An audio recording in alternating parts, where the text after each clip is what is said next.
Alliance होती, पण तमाम हिंदू बांधव भगिनी म्हणाले नाही.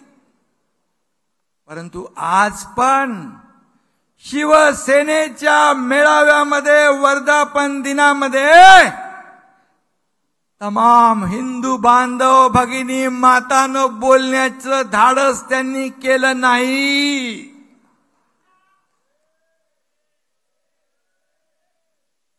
कसलं हिंदुत्व आहे तुमचं?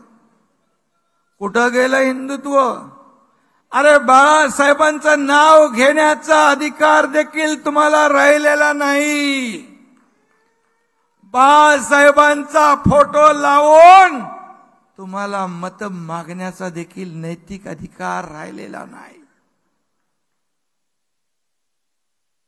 गर्व से कहो हम हिंदू है ही गर्जना बाळासाहेबांनी संपूर्ण देशात घुमली, गाजवली. आणि मी हिंदू आहे, मी हिंदू आहे, मी हिंदू आहे. आमचं हिंदुत्व असं आहे, आमचं हिंदुत्व आहे. कुठं गेलं हिंदुत्व?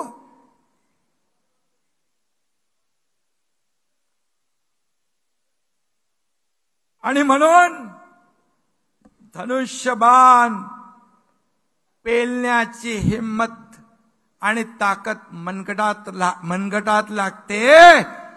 ते मनगट आपलं शिवसेनेचं आहे.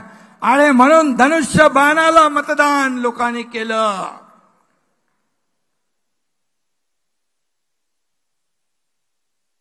आणि एवढी कसली लाचारी मतांसाठी? बाळासाहेबांच्या विचारांना तुम्ही तिलांजली दिली. बाळासाहेबांचे विचार तुम्ही पायदळी तुडवले. आज आपण लोकसभेच्या 7 जागा जिंकलो. रामदास भाई, आपण आणखी 3-4 जागा नक्की जिंकलो असतो. त्या जागा 5 जागा माझा विश्वास होता, आत्मविश्वास होता. पण आपण का जागा हारलो ते आपल्या सगळ्यांना माहित आहे. मी त्याच्यामध्ये जाऊ इच्छित नाही. तुम्ही गेलात, आता आपली महायुती अधिक मजबूत करायची आहे. मागचं सगळं विसरून ही महायुती ताकदीने आपल्याला पुढे न्यायची आहे. कारण या महायुतीमध्ये मी या राज्याचा मुख्यमंत्री आहे. त्यामुळे माझी जबाबदारी सगळ्यात जास्त आहे. आणि म्हणून ती जबाबदारी मी प्रामाणिकपणे आपल्या सगळ्यांच्या साथीने आणि साक्षीने पार पाडेन असा विश्वास मी आपल्याला या ठिकाणी.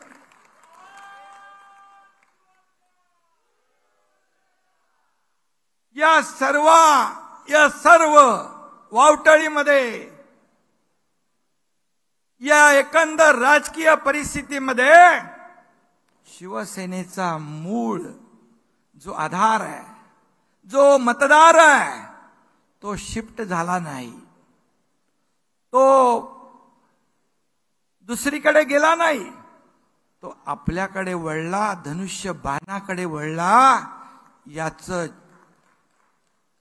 उदाहरण शिवसेनेच्या 19% मतदार होते. शिवसेनेचे बांधवांनो आणि भगिनींनो, शिवसेनेचे 19% मूळ मतदार, त्यापैकी 14.5% मतदार या आपल्या बाळासाहेबांच्या विचारांच्या शिवसेनेकडे आले. आणि 4.5% मतं तिकडे राहिली. आता या निवडणुकीत त्यांनाही कळलंय.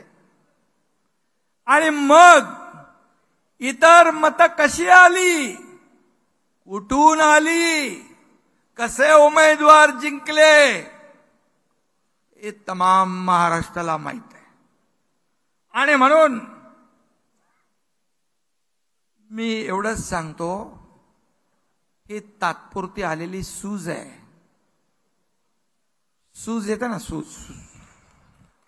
उतरते पण ना काही दिवसांनी. आणि म्हणून एकनाथ शिंदे संपणार, शिवसेना संपणार,